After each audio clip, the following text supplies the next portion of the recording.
Intensive drive हो रहा है इलेक्शन कमीशन का SIR, जो बिहार में आरंभ हुआ है और जिसको लेकर की एक फ्रस्ट्रेशन का माहौल ऑपोजिशन के अंदर है और खास करके कांग्रेस पार्टी और गांधी परिवार में उसके जो नतीजे हैं वो सामने देखने को मिल रहा है। वास्तविक रूप में जो माननीय गृह मंत्री जी ने कहा है कि घुसपैठिया बचाओ आंदोलन यह विपक्ष कर रहा है, यह जो राहुल गांधी जी की एक यात्रा निकली है घुसपैठिया बचाओ यात्रा,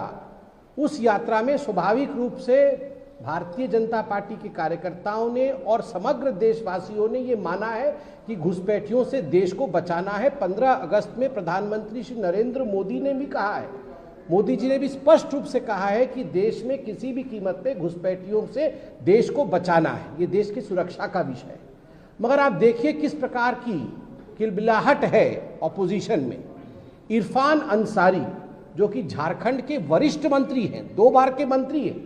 इरफान अंसारी कहते हैं जो घुसपैठियों की बात करेगा, जो बांग्लादेशी कहेगा, उस भारतीय जनता पार्टी की कब्र हम झारखंड में खोद देंगे। सोचिए,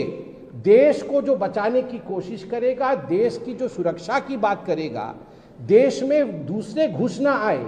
देश के संसाधनों पर देश के ही नागरिकों का पहला अधिकार है, जो ये कहेगा उसको कब्र में दफना दिया जाएगा और महिमा मंडन उनका होगा जो कहेंगे बांग्लादेशियों का देश के संसाधनों पर पहला अधिकार है, उनका वो महिमा मंडन करेंगे। दूसरा,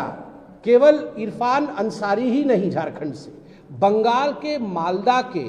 तृणमूल कांग्रेस के जिला अध्यक्ष जिनका नाम अब्दुल रहीम बख्शी है, अब्दुल रहीम बख्शी, उन्होंने भी धमकाया है, भारतीय जनता पार्टी के विधायक को धमकाते हुए कहा है यदि आप घुसपैठिए शब्द का प्रयोग करेंगे, यदि आप बांग्लादेशियों के खिलाफ कार्यवाही करेंगे तो आपके मुंह पे मैं तेजाब फेंकूंगा और आपके गले के अंदर तेजाब डाल दूंगा, आपकी बोलती बंद हो जाएगी। मैं बहुत ही संवेदनशीलता के साथ ये अपील करता हूं कि कलकत्ता के हाईकोर्ट का इसको सुओ मोटो कॉग्निजेंस लेना चाहिए। किसी के चेहरे पर तेजाब फेंकने की बात करना आज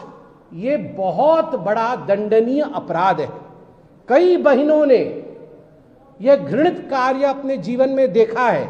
उनका जीवन बर्बाद हो गया है। और ऐसे में यदि एक पॉलिटिकल पार्टी का उच्च कद का नेता